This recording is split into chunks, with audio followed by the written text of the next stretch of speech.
page 32 and 33 homework. Pause now if you'd like to read. Otherwise, we are going to dive into this question. So, first things first.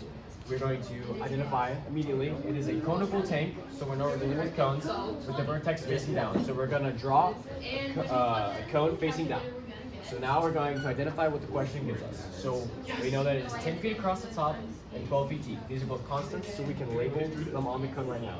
However, 10 feet across is the diameter, and for cone questions, it's more helpful to know the radius, so we can also recognize that the radius is going to be 5 because it's half the diameter.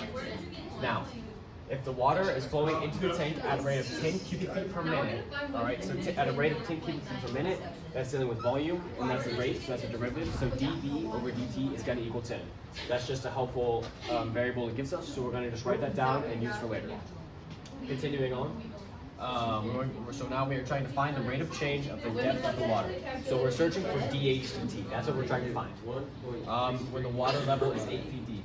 So now 8 feet deep isn't really applicable right now because that is at a specific moment in time.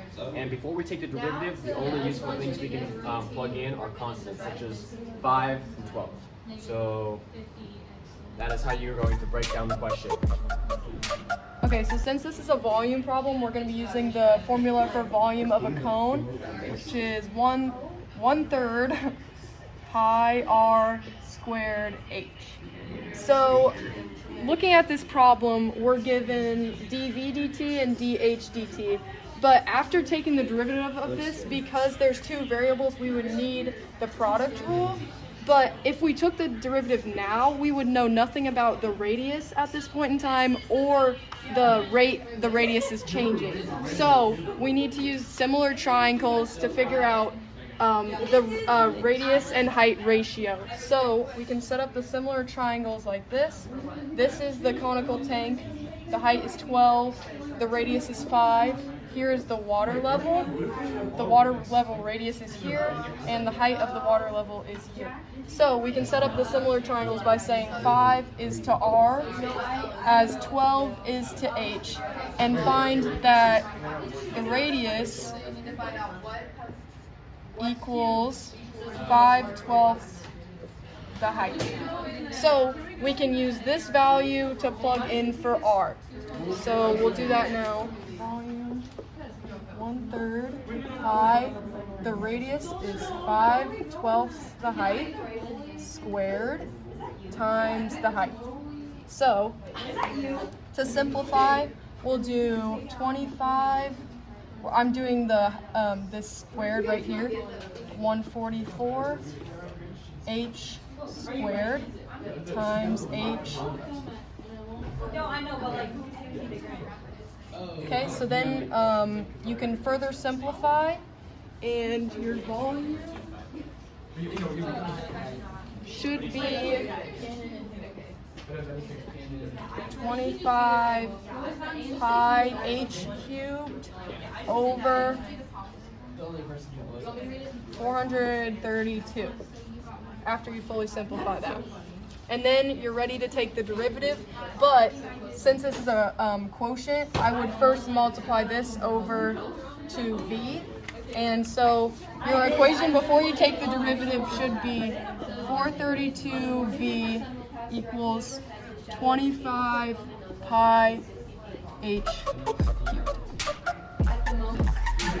So we need to take the derivative with respect to time.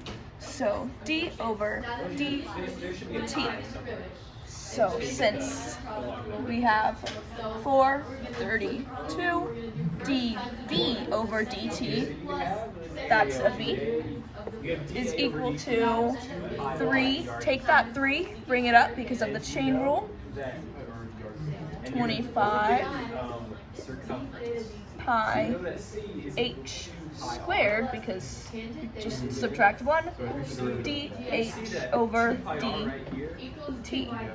Now we know what dv dt is from the question. It is 10, and dh dt is our question, and this also says what h is. Does it, right? Yep. Which is amazing. So we have this variable, we have this variable, that is our question, And we can go ahead and plug things in. 10 is equal to 325. Pi, h is 8, correct? Yep. 8 squared dh over dt. Now, you can do all of this by hand, or you can just use your calculator, multiply this, divide this over there, and then you end up with dh dt equaling 0.286 feet per minute.